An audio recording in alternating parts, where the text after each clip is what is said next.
मैं हूं एडवोकेट राहुल मिश्रा। आज की वीडियो में हम लोग ये समझने की कोशिश करेंगे कि 376 के मामले में मेडिकल की आखिरकार क्या इंपॉर्टेंस है, मेडिकल कितना बड़ा रोल प्ले करता है कि आपकी बेगुनाही भी साबित कर सकता है, आपको जेल जाने से बचा सकता है, एफआईआर को एश करा सकता है। मेडिकल बहुत बड़ा रोल प्ले करता है। डिटेल में बात करूं, लेकिन उससे पहले मेरी आप लोगों से रिक्वेस्ट है कि अगर आप लोग चैनल पर नए हैं, ये पहली बार आ रहा है, अभी तक आप लोगों ने इसे सब्सक्राइब नहीं किया तो प्लीज सब्सक्राइब करिएगा। साथ ही साथ एक हम्बल रिक्वेस्ट और है, अगर आप मुझसे पर्सनली मिलना चाहते हैं लखनऊ, दिल्ली, इलाहाबाद में, तो अपनी अपॉइंटमेंट शेड्यूल कराकर मिल सकते हैं। नंबर आपको डिस्क्रिप्शन में मिल जाएगा। लेकिन एक बार मैं फिर स्पष्ट कर रहा हूं, हर वीडियोस की तरह डायरेक्ट कॉल कतई मत करना, नहीं तो आंसर नहीं दिया जाएगा। पहले अपॉइंटमेंट बुक कराओ, उसके बाद आपकी मेरी बात होगी। नंबर डिस्क्रिप्शन में है इसीलिए कि आप पहले अपॉइंटमेंट बुक कराएं, फिर आप अपने स्लॉट पर बात कर पाएंगे। देखिए दोस्तों, 376 का मैटर ऐसा होता है कि एक बार रजिस्टर हो गया तो सामाजिक प्रतिष्ठा आपकी नष्ट हो गई। कोई आसपास आपके खड़े नहीं होगा, रिश्तेदार आपको छोड़ देंगे, कोई दोस्त बिरादरी व्यवहारी आपके अगल बगल नहीं खड़ा होना चाहेगा, अपने बच्चों को दूर रख लेगा, कोई फैमिली फंक्शन में नहीं बुलाएगा, कोई पूछने वाला नहीं होगा। क्योंकि 376 का मामला ऐसा ही है कि आपका जजमेंट आने से पहले आपको जो है मीडिया रेपिस्ट घोषित कर देती है, आपको सजा सुना देती है कि भैया इसको समाज से बहिष्कार करो, इससे दूर रहो, इसके आसपास भी बिल्कुल मत भटको। ये होती है चीजें।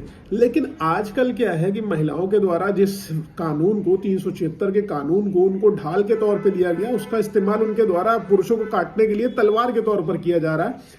मैं यहां पर केवल उन महिलाओं की बात कर रहा हूं जिनके द्वारा झूठे मुकदमे लिखाने की, फॉल्स केसेस लिखाने की टेंडेंसी। मैं उनकी बात नहीं कर रहा हूं कि जिनके द्वारा ये वास्तविक रूप में पीड़ित है महिलाएं, जो स्वयं पीड़ित है।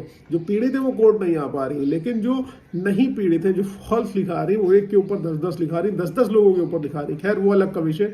देखो 376 में मैं मेडिकल की जो इंपॉर्टेंस बताने जा रहा हूं कि मेडिकल आपके 376 के मैटर में कितना बड़ा आधार हो सकता है। बहुत बड़ा आधार है 376 के मुकदमे में, बलात्कार के मुकदमे में, रेप के मुकदमे में। आपके 376 में मेडिकल बहुत बड़ा आधार है। ये आपको सजा की जो है तख्त पर पहुंचा सकता है, और साथ ही साथ ये आपको एक्विटल करा सकता है, बरी करा सकता है, मुकदमे में दोष मुक्त करा सकता है। ये ध्यान रखिएगा। पूछिए कैसे? क्योंकि देखिए, रेप जो होता है हमेशा जो होता है इच्छा के विरुद्ध संबंध बनाया जाना। लिखा जाता है ना कि मेरी इच्छा के विरुद्ध मेरे साथ संबंध बनाता रहा। अभी एक एफआईआर आई है मेरे पास जिसमें 376 के एलिगेशन है कि 4 लोगों ने एक महिला के साथ, कॉलेज गोइंग स्टूडेंट के साथ सेक्सुअल रिलेशनशिप एस्टेब्लिश करा है बाय फोर्स।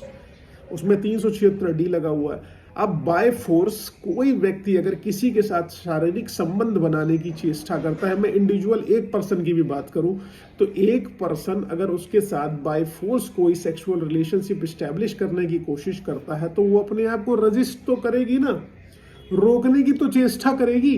अगर उसने रोकने की चेष्टा करी तो इस दौरान सामने वाले पक्ष को भी कुछ ना कुछ खरोच आएगी, चोट आएगी कहीं ना कहीं, है कि नहीं? आएगी या नहीं आप बताइएगा। और दूसरी पार्टी को भी चोट आएगी। जिसके साथ एक्चुअल में हो रही चीजें, उसको प्राइवेट पार्ट्स पर इंजरी हो सकती है, एक्सटर्नल पार्ट पर इंजरी हो सकती है, एक्सटर्नल इंटरनल दोनों इंजरी हो सकती है।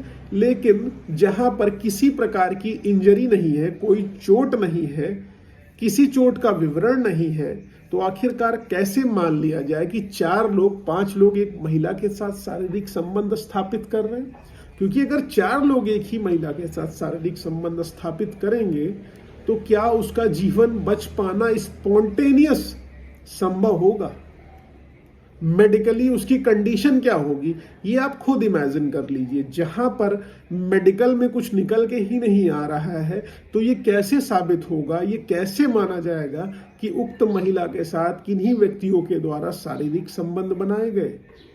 जब इससे ये क्लियर होता है कि उस महिला के द्वारा किसी अपने मलेशियस इंटेंशन के तहत, किसी फॉल्स इंटेंशन के तहत, अपनी किसी नाजायज डिमांड को फुलफिल कराने के इंटेंशन के तहत उन व्यक्तियों के ऊपर मुकदमे लिखा दिए गए कि इन्होंने हमारे साथ शारीरिक संबंध बाय फोर्स बनाया है। क्योंकि रेप जो होता है हमेशा इच्छा के विरुद्ध होगा, और सेक्स जो होता है वो हमेशा आपकी कंसेंट से होता है। एक तरीके से मैं कहूँ सेक्सुअल रिलेशनशिप, जहां हम कहते हैं कि आपकी कंसेंट के साथ सेक्सुअल रिलेशनशिप बना, लेकिन रेप हमेशा इच्छा के विरुद्ध होगा, तो उसमें अपोज होगा ही होगा, रेजिस्ट होगा ही होगा, चोट आएगी आएगी।